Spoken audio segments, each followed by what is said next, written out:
and I don't wear it much because I don't want to mess it up, but it's really special. And even though it's so hard and so long to really see, I've never been able to recombine them because it was just such a disappointment. So yeah, all of that is still sitting in the suitcase at my parents' house because I just can't pull up the effort to recombine them. Very sad. But I love crocheting. It's very therapeutic to me.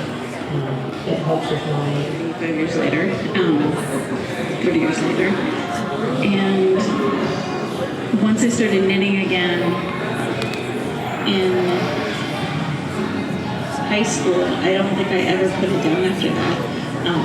It is a bit of an obsession for me, but really it's my comfort. I think when I'm feeling... Definitely took me a little bit of time, but I think in terms of a new hobby, it was really exciting and fun to feel like I was picking it up more quickly than I would have expected. And my mom was so sweet for my first few projects. She insisted on this has really helped me feel closer to her, even though she's no longer alive. And I think the fact that when I do knit, it just brings me so much comfort, it brings me joy, it's a challenge, it's exciting, but it also just feels like home. And I think that has to be something about the way that it's been passed down in my life. Has to be involved to trust myself and trust the process, because especially with knitting, I think it simply looks like nothing until you are quite a bit through a work, depending on what it is. But I'm making a sweater right now, and I'm like going from the neck down, and I'm probably like to the shoulder now, and being like, oh, this actually, like, the process to, like, you have to love what it feels like to knit and to crochet, the actual motion of it, because so often I find I like don't like the final product, or it doesn't fit me. Very well right now. I am crocheting a pixie bonnet for my dear sweet friend's first child. And a little while ago, I realized that I had messed up. I had messed up my counting, and I was going to have to undo like probably 30 minutes worth of work. And I didn't sweat it at all. I was like, focused endeavor, at least for me. I just really love the way that the process feels. I love the tactile experience of the process. The almost... I feel really wary about the word empowerment. And at the same time, I feel like there's a power to do things or to live in a way that aligns with how I think about living. So like,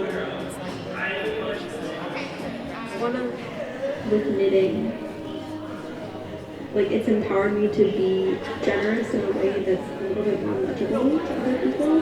I have this memory of like getting ready to and time spent together and just learning how to make something and care for somebody that you care about.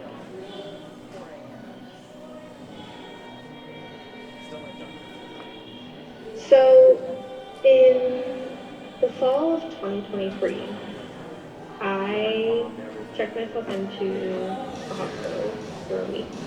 Of the yarn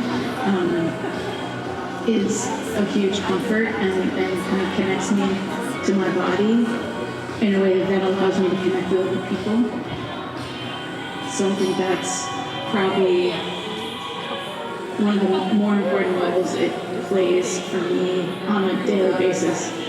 People always ask me, how can you knit in the summer? It's so hot. And I'm like, how can you not knit all the time? I'm always confused by people who play a lot of the scarf or a hat or whatever I'm working on.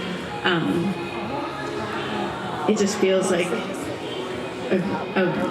I'm always doing something constructive with my time. Start something, and I was I definitely have always been a believer in knitting as a way to bring about calm and peace.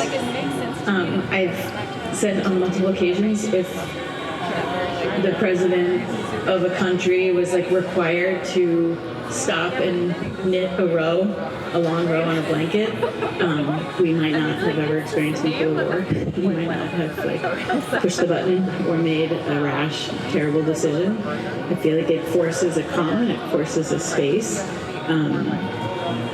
Knitting is the key to world peace.